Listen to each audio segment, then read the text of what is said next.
Bonjour à tous et bienvenue dans cette nouvelle vidéo. Aujourd'hui, retour début février lors des premiers épandages d'engrais dans le Puy-de-Dôme. Je me suis rendu chez Jocelyn Joria qui va nous présenter rapidement sa ferme, comment il travaille et comment fonctionne le crop sensor qu'il utilise pour épandre l'engrais.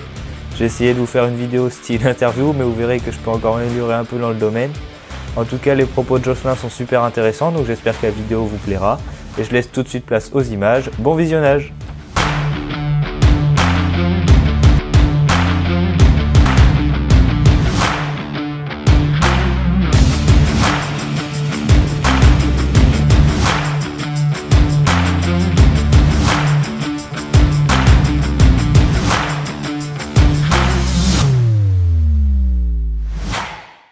Donc pour introduire brièvement la ferme, elle se situe à Hautza dans le Puy-de-Dôme à 385 mètres d'altitude.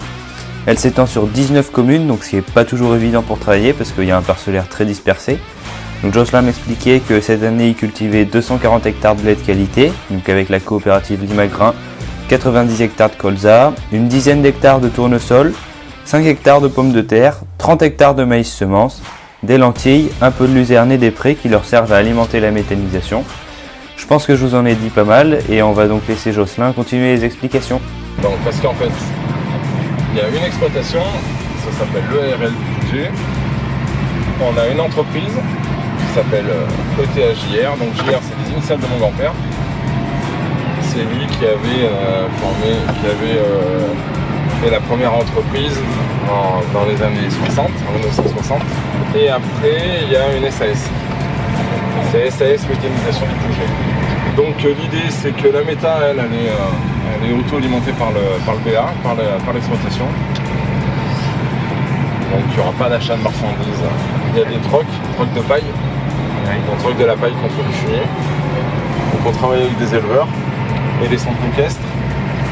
Et après le reste c'est des cipans, c'est nos intercultures.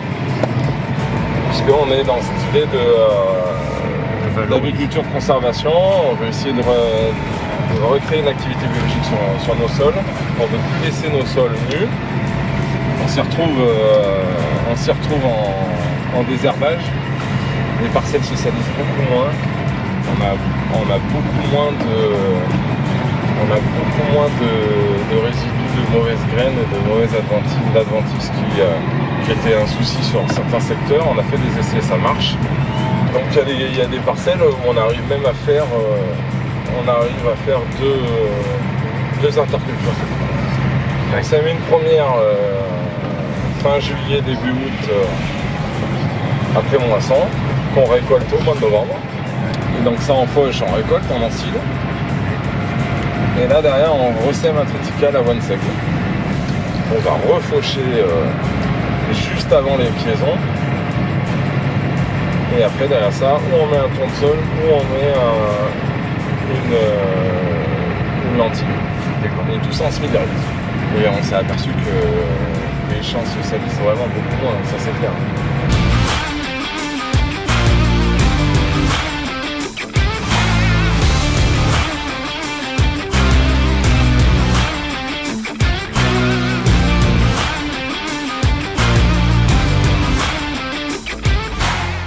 On fait que de la cartographie là. Déjà pour plusieurs raisons, c'est que là on est avec un engrais de fond. Donc c'est un 0,25-0, donc on n'a aucun intérêt à faire de la modulation d'apport. La modulation d'apport avec le crop, il faut bien se dire une chose, c'est que lui, il va pas. L'idée c'est pas de surcharger l'endroit où tu as du potentiel en azote. L'idée, au contraire, c'est de lisser l'azote sur toute ta parcelle. C'est-à-dire que tu vas lui donner un max et un mini. Lui, tu lui donnes une moyenne, il va faire la moyenne sur la parcelle. Mais l'idée étant vraiment de, au contraire, les endroits où ça peine, de charger et d'en mettre moins aux endroits où on a moins besoin. En fait. Donc là, avec du 0,25-0, c'est pas intéressant, il n'y a aucun intérêt. Enfin là, je suis à 100 kg. Bon, une année comme cette année, en plus, ces particules sont très chères. Donc on met vraiment le minimum, donc là, il n'y a pas d'intérêt à moduler.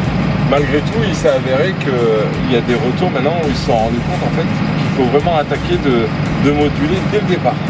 Au départ, ils disaient que c'était les 2 derniers apports, etc. Non, en fait, on s'est rendu compte qu'en fait, c'était vraiment dès le départ. Et les premiers retours qu'il y a, c'est vraiment apparemment au bout de 3-4 campagnes. C'est un peu comme tout, à chaque fois qu'on met en place quelque chose sur une exploitation, les 3 quarts du temps, il faut au moins 5 campagnes pour arriver à avoir des résultats. Que ce soit en semi-direct, que ce soit en tout un tas de choses, souvent on le retrouve comme ça. Du coup voilà, j'espère que les explications de Jocelyn vous auront intéressé. Je vous rajoute quelques images parce qu'il m'expliquait que sur la ferme, il travaillait également avec le Class Telematics. Ça leur permet d'avoir directement accès à la position de toutes les machines qui en sont équipées, d'avoir accès au niveau des tracteurs, gasoil, AdBlue. C'est vraiment utile pour les chantiers en coopération comme à la moisson par exemple, parce que ça leur permet de s'organiser, de voir où sont les tracteurs, etc. Jocelyn m'expliquait aussi que sur l'ordinateur, après, il pouvait avoir accès à toutes les informations du tracteur, comme la consommation et ce genre d'informations. Et ça leur permet d'effectuer des comparatifs entre les tracteurs. Par exemple, aujourd'hui, ils comparent leur Action 930 et leur 850 sur un même semoir qui est en semi-direct. Et suite aux observations effectuées, ils réfléchissent à acheter un deuxième 930 pour remplacer un de leurs 800, afin de moins taper dans le moteur, pour avoir de la puissance et de la réserve, et donc moins abîmer le moteur. D'autant plus que pour ceux qui connaissent, Otza c'est un secteur avec beaucoup de pentes, donc d'où la nécessité d'avoir des tracteurs assez puissants. J'espère que vous en aurez appris un peu plus sur le crop sensor, le télématique, c'est que la présentation de la ferme de Jocelyn vous aura plu.